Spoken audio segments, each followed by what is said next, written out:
नमस्कार दोस्तों, आज हम रीजनिंग की क्लास में एक हमारा अपना स्पेशल टॉपिक लेकर आए हैं जिसका नाम है एनालॉजी। एनालॉजी यानी कि सादृश्यता या समानता को आज के वीडियो में हम कंप्लीट डिस्कस करने वाले हैं और एक ही वीडियो में हम जीरो से लेकर हाई लेवल तक की के सभी एनालॉजी को कंप्लीट करेंगे।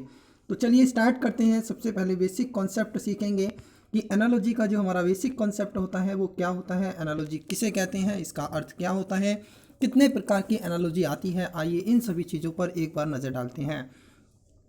एनालॉजी का मतलब सादृश्यता, समानता या समरूपता होता है।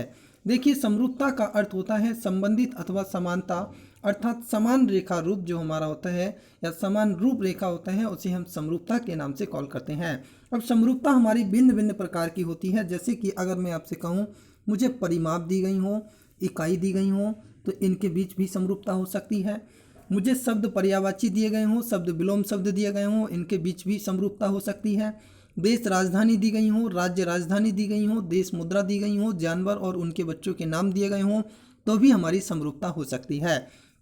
अब मैं अगर बात करूं आपसे टाइप्स किस प्रकार से होते हैं, तो आप याद रखिएगा टाइप्स कुछ इस प्रकार से बनते हैं कि प्रत्यक्ष साधारण समरूपता होती है, समरूप युग्मों की समरूपता हो जाती है, इसी के साथ समरूप युग्मों का चुनाव भी कर लिया जाता है, समान शब्द भी चुन लिए जाते हैं, और अंक समरूपता, अक्षर समरूपता तथा शब्द समरूपता ये हमें देखने को अक्सर मिलते हैं। तो चलिए सभी चीज़ों को ध्यान में रखते हुए स्टार्ट करते हैं। आज का क्वेश्चन नंबर 1, प्रश्न संख्या 1 आपके साथ ये रहा। दिए गए विकल्पों से संबंधित शब्द अक्षर संख्या को चुनिए। कहता है बीबीएस लक्ष्मण क्रिकेट, तो ध्यानचंद जी किससे संबंधित होंगे। मैं आपको बता देना चाहूँगा कि बीबीएस लक्ष्मण एक क्रिकेट से संबंधित थे और ध्यानचंद जी जो थे वो हॉकी से संबंधित थे, यानी कि ऑप्शन नंबर 1 बिल्कुल सही आंसर हो जाएगा। आइए इसी के साथ प्रश्न संख्या 2 पर आते हैं। प्रश्न संख्या 2 में हमें दिया गया है कि TN WQ VV, फिर आपको प्रश्नवाचक दिया गया है। देखिए, आपने स्थानीय मानों को बहुत भली भांति से पढ़ा होगा। अंग्रेजी वर्णमाला के स्थानीय मानों के अनुसार टी का स्थानीय मान 20 होता है। 20 में अगर हम 3 जोड़ेंगे तो डब्लू हमारा 23 पर हो गया। इसी प्रकार से एन का स्थानीय मान 14 होता है, फिर से +3 करेंगे तो 17 हो गया। सेम लॉजिक हमें लगाना है। बी का स्थानीय मान 2 होता है, 2 में 3 जोड़ेंगे तो कितना आ जाएगा 5। ये ऑप्शन एलिमिनेट कर दीजिए, यानी कि हमें ई स्टार्ट चाहिए। और वी हमारा 22 होता है, 3 जोड़ेंगे तो बनेगा 25, यानी कि वैल्यू हो जाएगी आपकी E Y. That is option number C is the right answer. Third option बिल्कुल सही आंसर होगा। आइए इसी के साथ अगले प्रश्न को पढ़ते हैं। प्रश्न में कहा गया है कि दिए गए विकल्पों से संबंधित शब्द अक्षर संख्या को चुनिएगा। जैसे कि उपयुक्त होता है, उपयुक्त का संबंध अनुपयुक्त से है, यानी उपयुक्त होना फिर अनुपयुक्त होना, तो प्रकाशित करने का संबंध किससे होगा। सेम इसी प्रकार से आपको देखना है।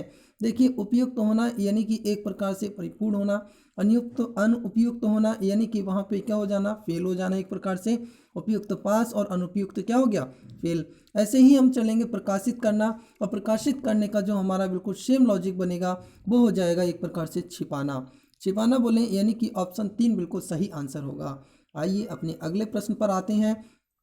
प्रश्न में हमें दिया गया है कि 6 और उसके बाद 108 है, फिर 11 है, तब आपको प्रश्नवाचक चिन्ह दिया गया है। देखिए, मैं आपको एक साधारण सा लॉजिक बता रहा हूँ, अगर आनंद आए तो बता दीजिएगा।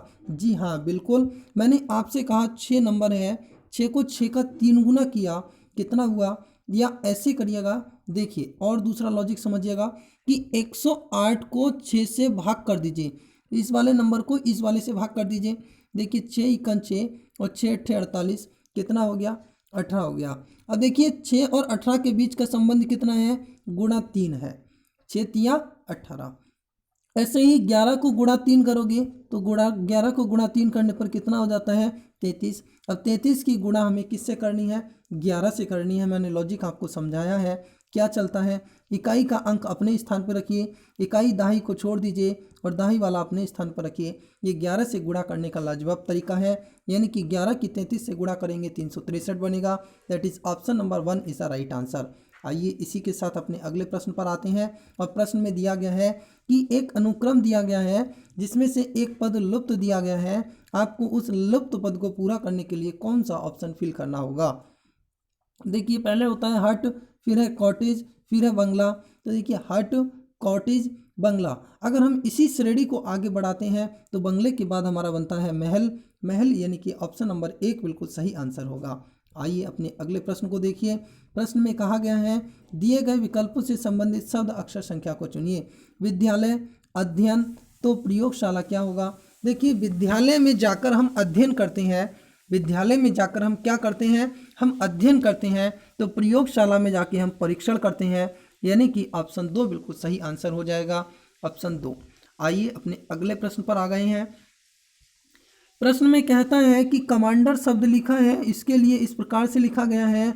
तो मैनेजमेंट को as it is same format अगर हम यूज़ करें, यानी इसकी समरूपता, एनालॉजी, समानता और सादृश्यता का पालन करें, क्या होगा? देखिए ध्यान से बता रहा हूँ, गौर फरमाइएगा कि जो दाईं तरफ है उसे बाईं तरफ से लिखना प्रारंभ कर दीजिए, बाकी कुछ मत कीजिएगा। ऐसे ही अब हम जब इधर से चलेंगे तो इधर आना स्टार्ट हो जाएगा। हमें क्या चाहिए? MANAGEMENT, यानी कि ऑप्शन नंबर 1 बिल्कुल सही आंसर हो जाएगा।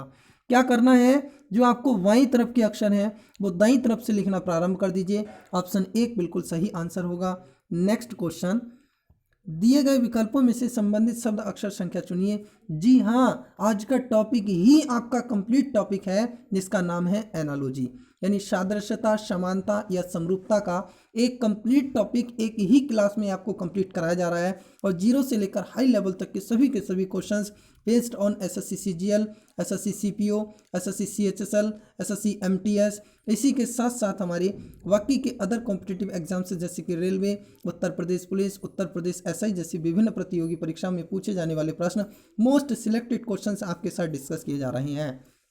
देखिए आपने अंग्रेजी वर्णमाला में एक चीज़ समझने का प्रयास करेंगे कि अक्षर जो होते हैं वो विपरीत अक्षर होते हैं।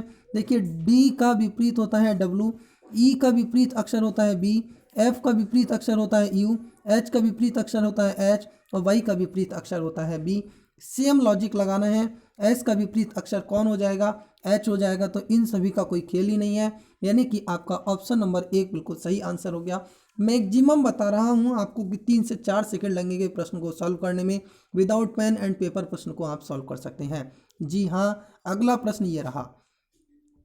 प्रश्न में कहा गया है कि 8, 32 फिर 6 के साथ क्वेश्चन मार्क चिन्ह है। मैं आपसे कहता हूँ 8 और 8 का आधा कीजिएगा, कितना होता है 4, 8 चौक कितना बन गया 32। अब नंबर है 6, 6 का आधा कीजिए कितना हुआ 3, तो 6 तिया कितना हो गया 18, यानी कि ऑप्शन नंबर 3 बिल्कुल सही आंसर होगा। नेक्स्ट क्वेश्चन, स्नूकर, छड़ी, तो क्रिकेट किससे संबंध रखेगा? देखिए स्नूकर जब हम गेम होता है इसके लिए छड़ी का प्रयोग करते हैं और क्रिकेट के लिए हम बल्ला का प्रयोग करते हैं, यानी कि ऑप्शन नंबर 2 बिल्कुल सही आंसर होगा। नेक्स्ट क्वेश्चन दिया गया है कि MTZWRP प्रश्नवाचक चिन्ह। M का स्थानीय मान 13 होता है, 13 में से अगर हम 3 कम करेंगे तो 10 मिल जाएगा। T का स्थानीय मान हमारा 20 होता है, 20 में अगर हम 3 जोड़ेंगे तो हमारा 23 मिल जाएगा। सेम लॉजिक लगाएगा, 18 में से 3 कम करेंगे कितना हो जाएगा 15, यानी कि ऑप्शन नंबर 2 बिल्कुल सही आंसर हो गया, क्योंकि 16 में 3 जोड़ेंगे तो हो जाएगा 19। एज इट इज़ बिल्कुल option number 2 is the right answer. Next question देखिएगा, बहुत प्यार से समझिएगा चीज़ों को, जल्दबाजी वाली कोई भी चीज़ नहीं है।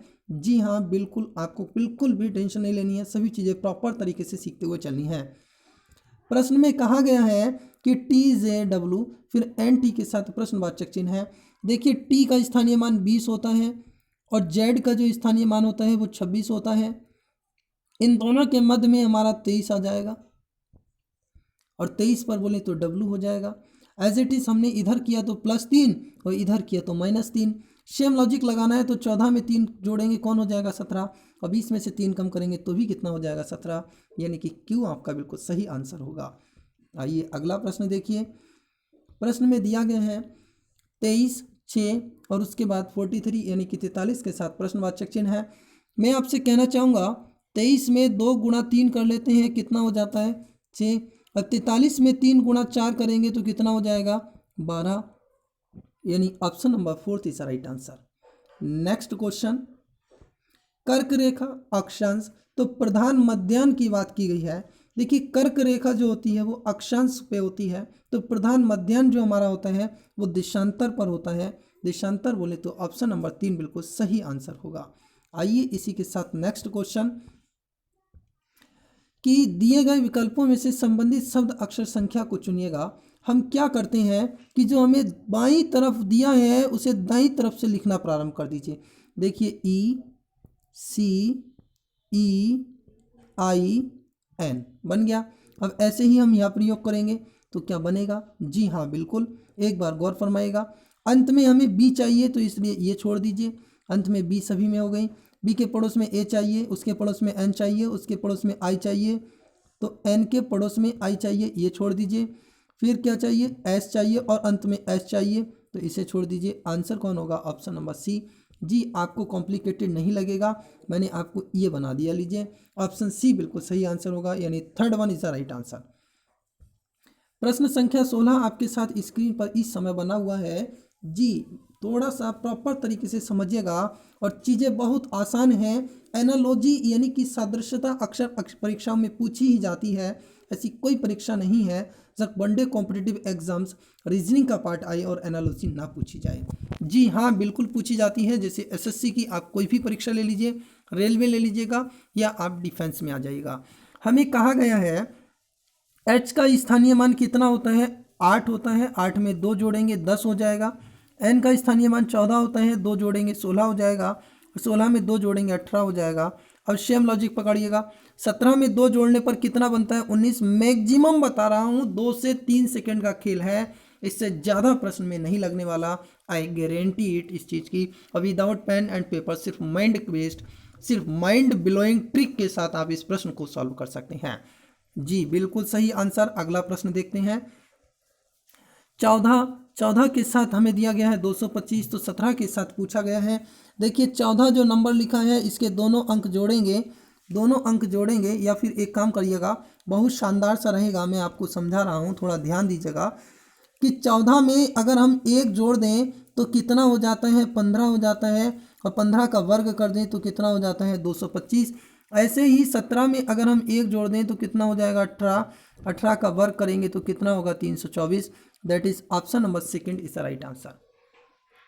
आइए अपने 18 नंबर प्रश्न की ओर चलते हैं। 18 नंबर प्रश्न हमसे कहता है कि इराक दिनार है तो कोरिया का संबंध किससे होगा? मैं जब बेसिक कॉन्सेप्ट आपको बता रहा था तभी आपसे कह रहा था कि देश, मुद्रा, देश, राजधानी, राज्य, राजधानी, ये संबंध भी हमें देखने को मिलते हैं। जी बिल्कुल देखने को मिलते हैं।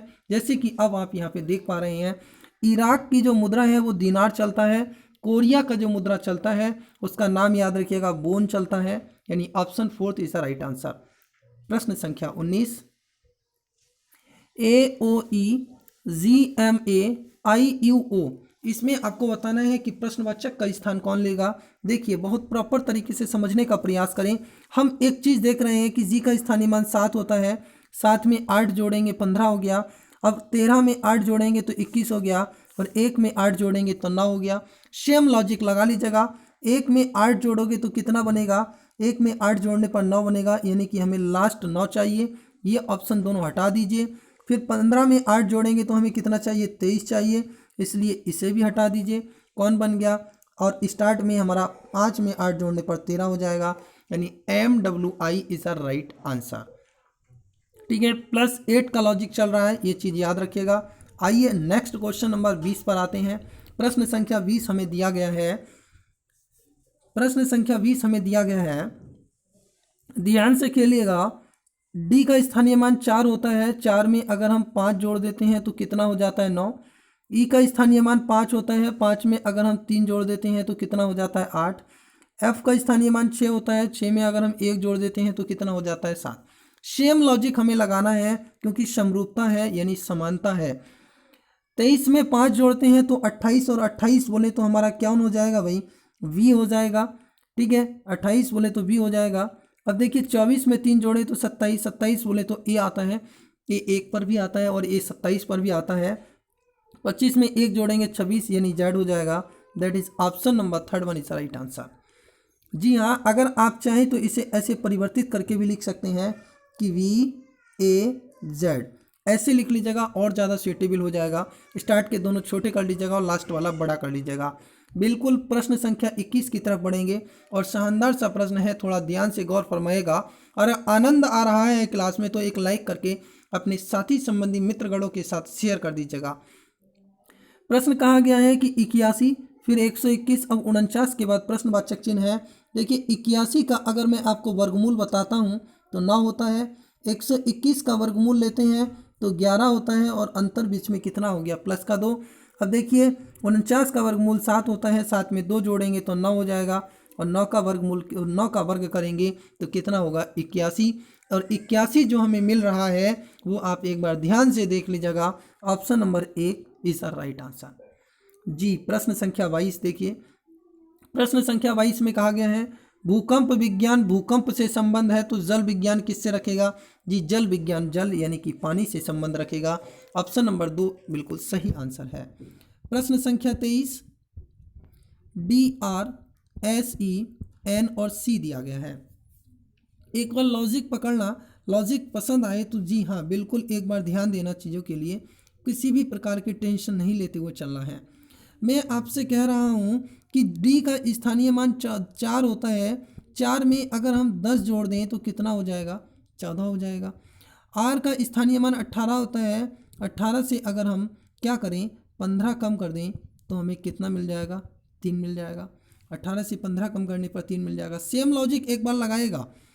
19 है, 19 में 10 जोड़ेंगे 29 हो जाएगा और 29 को हम अगर सॉल्व करेंगे, क्योंकि 19 10 29 और 29 को जब हम सॉल्व करेंगे तो हमारा नंबर वैल्यू बनेगा डी और नेक्स्ट हो जाएगा ओ, क्योंकि हम इसमें क्या करेंगे माइनस का 15 करेंगे तो हो जाएगा वैल्यू डी और ओ।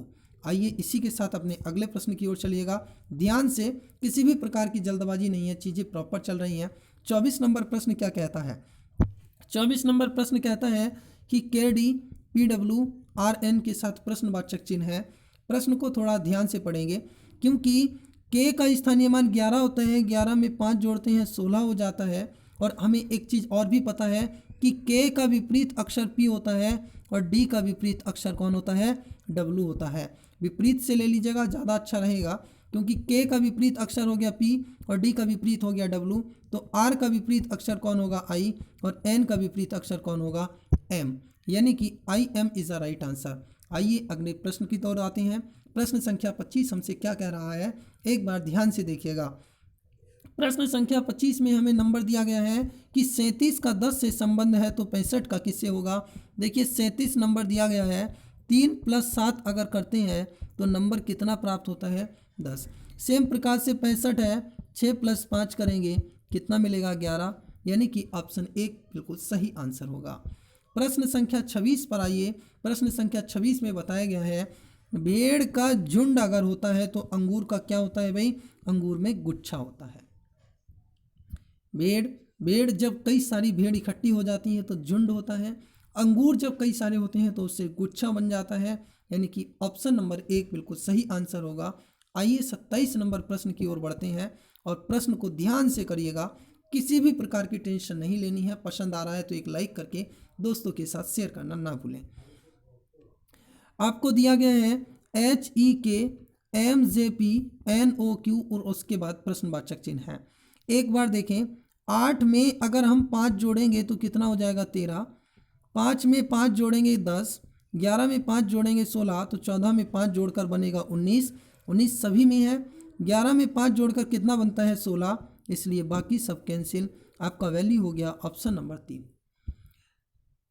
डिपेंड करता है आपकी प्रैक्टिस के ऊपर, आपने प्रैक्टिस को कितनी भली भांति तरीके से किया है। मैं आज आपको रीजनिंग का एनालॉजी टॉपिक पढ़ा रहा हूं और टॉपिक को मैं बेसिक से लेकर चल रहा हूं और हाई लेवल तक की सभी चीज़ें डिस्कस कर रहा हूं। तो आपका ये दायित्व होना चाहिए कि आप प्रॉपर एक बार समझिएगा और फिर प्रश्नों को स्वयं से करने का भी प्रयास कीजिए ताकि आपको सभी प्रकार की समस्याएं सॉल्व हो जाएं। आइए 28 नंबर प्रश्न की ओर आ जाते हैं। 28 नंबर प्रश्न हमसे क्या कहता है। बिल्कुल 28 नंबर प्रश्न में हमें दिया गया है ओ का स्थानीय मान 15 होता है, 15 में अगर हम 2 कम कर दें तो कितना हो जाएगा 13 हो जाएगा। पी का स्थानीय मान 16 होता है, 16 में 1 जोड़ दें तो कितना हो जाएगा 17 और क्यू में 17 होता है, 2 कम कर दें तो कितना हो जाएगा 15। -2 + 1 -2 चल रहा है लॉजिक, सेम लगाइएगा। 22 से 2 कम करेंगे तो कितना हो जाएगा 20, 23 में 1 जोड़ेंगे तो कितना हो जाएगा 24, और 24 से 2 कम करेंगे तो कितना हो जाएगा 22। That is option number second is the right answer. आइए प्रश्न संख्या 29 को पढ़ते हैं। बहुत शानदार सा प्रश्न है, लाजवाब क्वेश्चंस है, अक्सर एग्जाम्स में पूछा जाता है, गौर फरमाएगा, काफ़ी इंटरेस्टिंग सवाल है। मैं आपसे कहता हूँ 8 है, 8 को मैं लिख सकता हूँ 2 की घात 3, तो 2 की घात 3 बराबर कितना हो गया 8।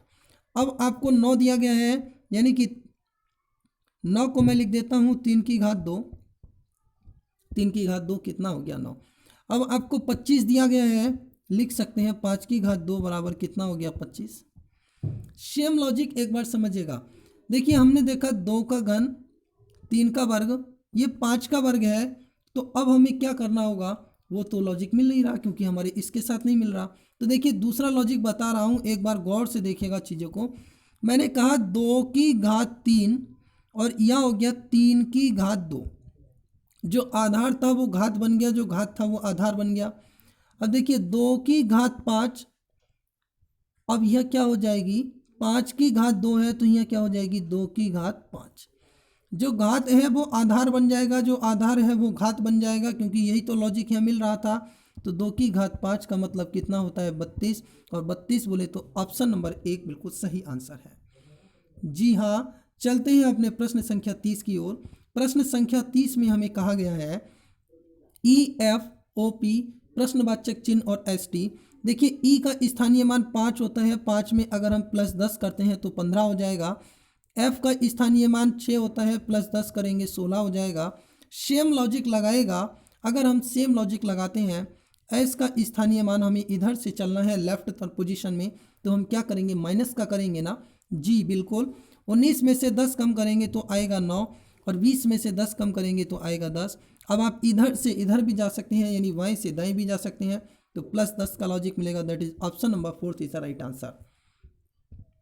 आइए मैं आपको एक ज़रूरी सूचना बता देना चाहूँगा कि अगर आप किसी भी एग्ज़ाम्स की तैयारी कर रहे हैं तो आप इंडिया के लार्जेस्ट लर्निंग प्लेटफॉर्म यानी अनअकैडमी से जुड़कर अपनी तैयारी कर सकते हैं।